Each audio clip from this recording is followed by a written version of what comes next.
All right, guys, as it's been well documented on this channel over the last couple years, my relationship with a local John Deere dealer has been aggravating, frustrating, pretty much non-existent. And for the first time in over 10 years, I've done business with them. The 120 went down there for some service. It has come back. We're going to run it today, and I'm going to let you know where we stand.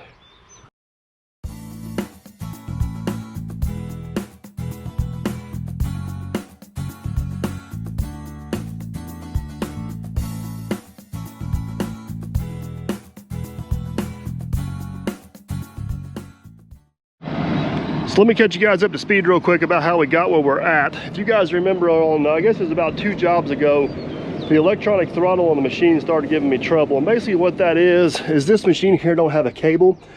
You turn this little knob right here and the engine RPMs will raise or lower, and it's got a couple settings on it. Then this AI is what they call auto idle. So if you quit moving the levers and you're sitting still, the machine will automatically idle down. And after you ran the machine for about 2 hours, it quit working. It just go to idle and stay there, and it may rev up, it may not. It's just being really erratic. I kind of worked on it a little bit, changed out a few things, and wasn't having much luck. We were busier than heck, so I had to come up with a different plan.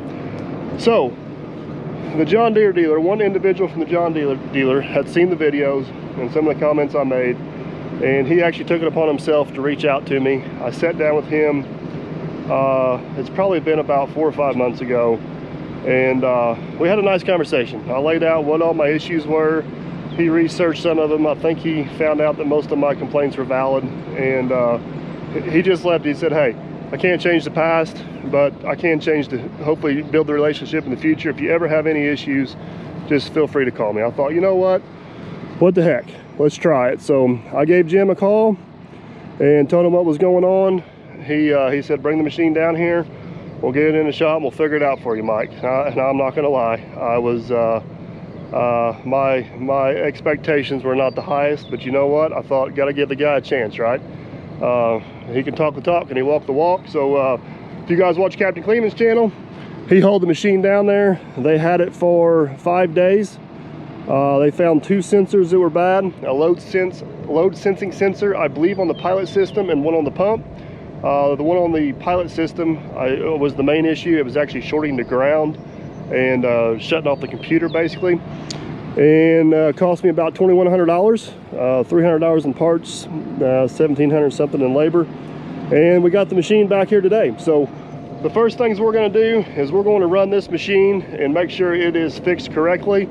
I'm hoping, I've reached out to some individuals at Ariat Equipment. I'm hoping we can actually do a sit-down interview with those guys, and we can discuss not as much about what my issues were in the past, but how we're going to fix them going forward and how we can prevent other people from having the same experience as me. So let's not get too far ahead of ourselves. Let's put this girl to work, make sure they got it fixed, and if they do, maybe we'll proceed with an interview. So it's time to go to work.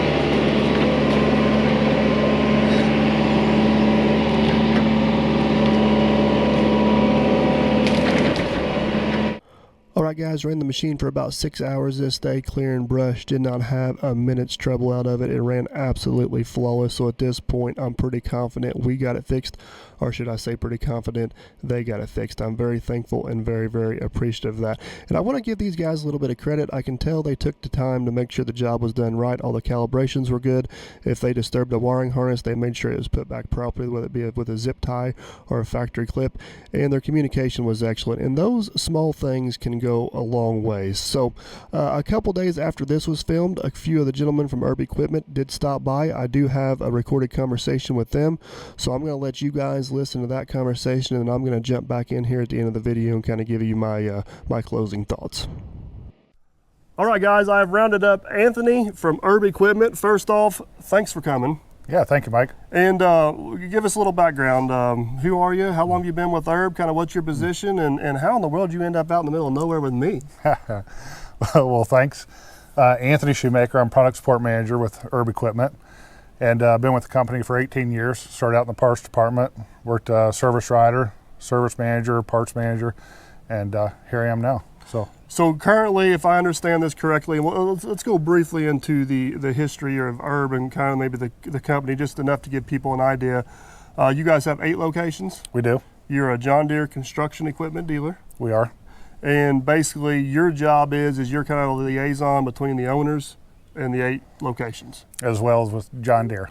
So you're kind of the in-between man from everybody. That's exactly right. Man, I don't want your job.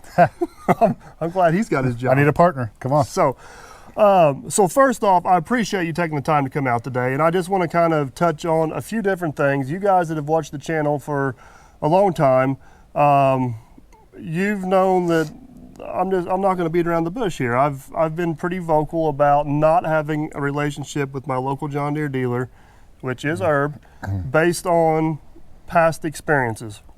Sure. And after posting a video a while back, the branch manager, I believe is his name, Jim, at my local to me Herb dealer in Evansville actually reached out to me. And I think the important part about this is I've never ever claimed I'd never do business with you guys again. I've just claimed that I had the 3 strikes and you're out rule, and you're a baseball player. Right. You understand this, so Yep. 3 strikes and you're out. So Jim reached out to me. And you know what? If a guy took enough time and effort to go out of his day to reach out to me, I'm gonna sit down and talk with him. I had no hopes of anything coming out of that conversation, but my main goal is if I could talk to Jim and possibly help the company improve or help somebody from having the same experience I had, I'm willing to take the time to do that. Huge thanks to Jim. Jim didn't want to be on camera, which is fine, but he did reach out to me. We had a 2-hour conversation. I went down through the list of my multiple different occasions or occurrences, or however you want to call them. And in your guys' defense, a few of those were prior to you guys owning the company.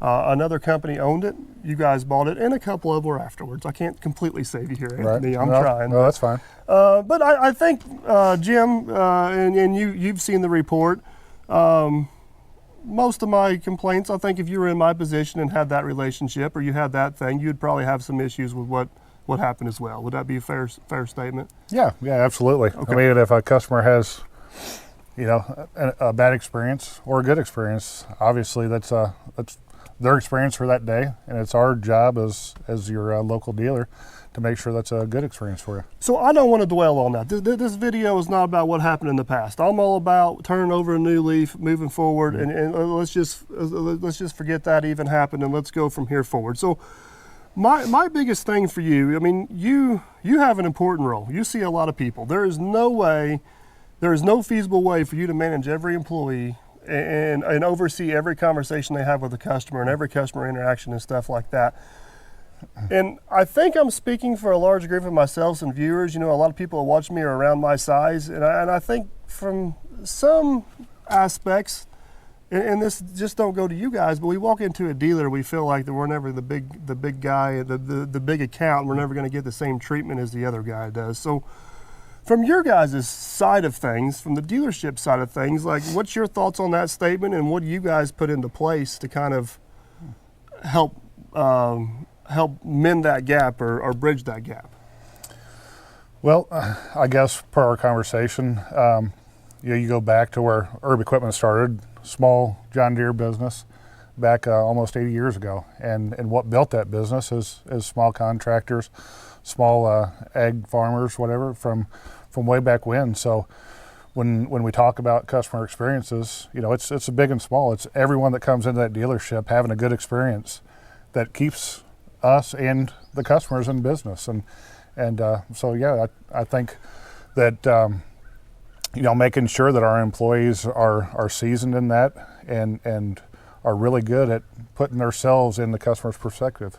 Now, I personally think one of the most important things you can do to keep a relationship with a customer is just simple communication. You know, before I met Jim, I knew nobody at name at that dealership. If I called down there, Joe's going to answer the phone. He's going to send me to Bob, and I'm going to hope for the best. Right. That's the way it's going to go down. But by Jim coming to me, building a relationship with me, I had an issue with this machine right here. If that never would have happened, this machine would never would have got hauled to your dealership. It would have went somewhere else. But with me, by him taking the time to build that relationship and giving me a point of contact, it's opened the door to a lot of things. And I don't need a salesman coming out here and cramming new paint down my throat. I just need somebody to be my friend and give me a hand in the business is what it comes down to, which in return, you know, turns into business for both of us. Does that? No, that's absolutely right. Whether it's you or any other customer, what you could hope to expect when you go into a dealership is that you're building a relationship. Hopefully they know you by your first name, and that they take your issue at hand with a sense of urgency, because your business runs on getting back up and running. That's the whole reason you're walking back into the dealership. For years, I've been trying to train my machine to break down on rainy days, and it just hasn't worked. It doesn't happen that way, does it? No, and it's like, you know, I don't need you for 4 days, so now's a good time to go down. No, Right. but it's always in the middle. Equipment is trained to break down at the worst possible time. Absolutely. And whenever we make a phone call to you guys, I mean, a lot of times we're in dire straits. It's the reality of it, and you guys got your hands tied a little bit. Obviously, I know I'm never going to be your only account. I know I'm never going to be your biggest account, but it's nice to know that you guys at least care about the situation I'm in. Yeah. That goes a long way, and that goes back to communication. You know, I called Jim. He told me it's going to be a week before we can get you in the shop. Okay, you told me a week. I get it. Right. You know, and it was in the shop in a week, so it you know, he fulfilled on that. So I guess the next place on this is like, what you oversee 8 dealerships. Correct. So if you could write a manual out, and you've probably already got this manual somewhere. Like if I walk into your dealership, I've never been in there a day in my life. I'm going to buy a new piece of equipment. I'm going to take an old piece of equipment in the shop, and I need to buy some parts from the one I got at home. Like, what kind of experience should I expect from Herb Equipment? Well, first, hopefully you're greeted with a smiley, friendly face, right? And then second, we try to train our employees to listen to the customers and what their issue is. And then based on what their issue is, react, you know, with that sense of urgency. It's, and what's the old saying, KISS, keep it simple, stupid? Exactly, yep. It goes a long ways. It does. It really does. And every customer has different needs. Brett Lettering's got different needs than I do, and so-and-so landscaping's got different needs than I do. And it's hard to adapt to all those. I get it. We had this conversation a little bit off camera. You know, how do you keep the corporate structure out of a big corporation? I've kind of got a pet peeve whenever you go into a place and they're answering you off a checklist. You know what I mean? Like, I just want that guy to be honest with me and have a conversation with me and not have to call 9 people for approval to sell me nuts and bolts. Right. So that would be my kind of takeaway or my advice to you, I guess, a little bit. There's always 2 sides to every story. I know there's always a spreadsheet to every idea. I get that. But so, well, Anthony, I greatly appreciate you taking the time to come out here. Hopefully, this relationship with Herb Equipment is on the mends.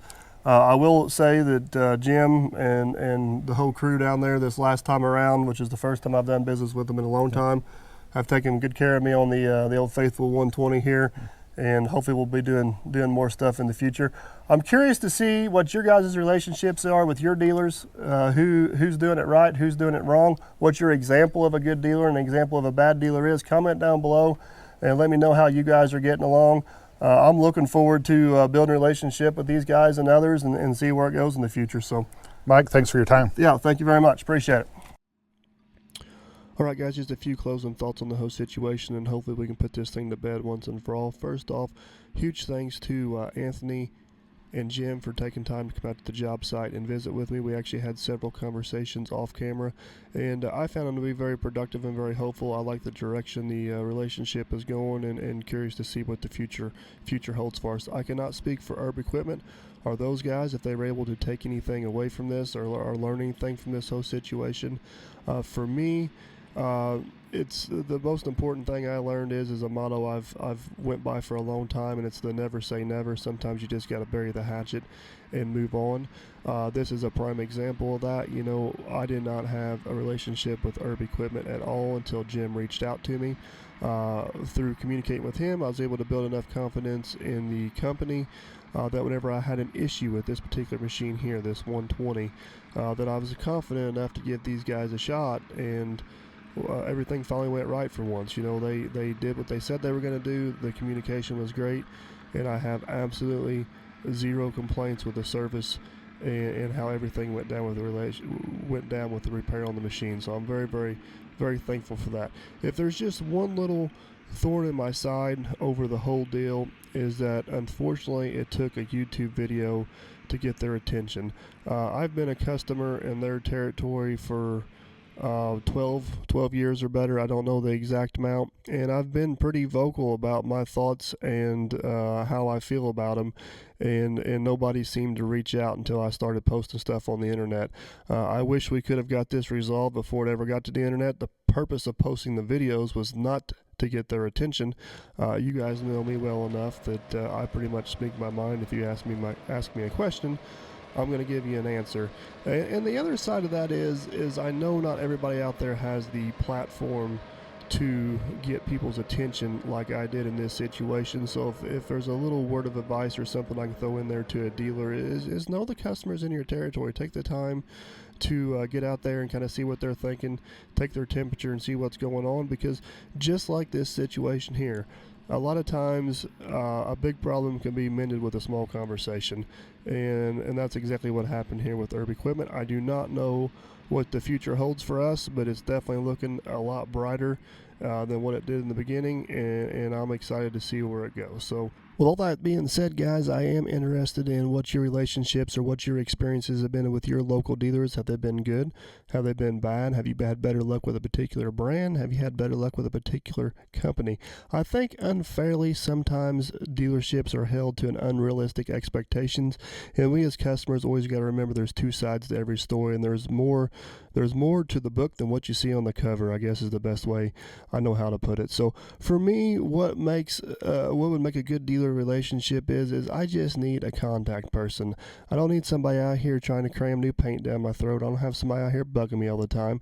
I just need to know I have somebody back in the wings, and I need to have a phone number that I can call whenever I have an issue, and let them handle it from there. Let them run with it from there. So hopefully that's the direction we're going with Herb Equipment. Everything seems to be looking in the right direction. I am open to a healthy relationship here. I believe they are too, and I think we're well on our way to mending that. So guys, as always, hope you enjoyed the video.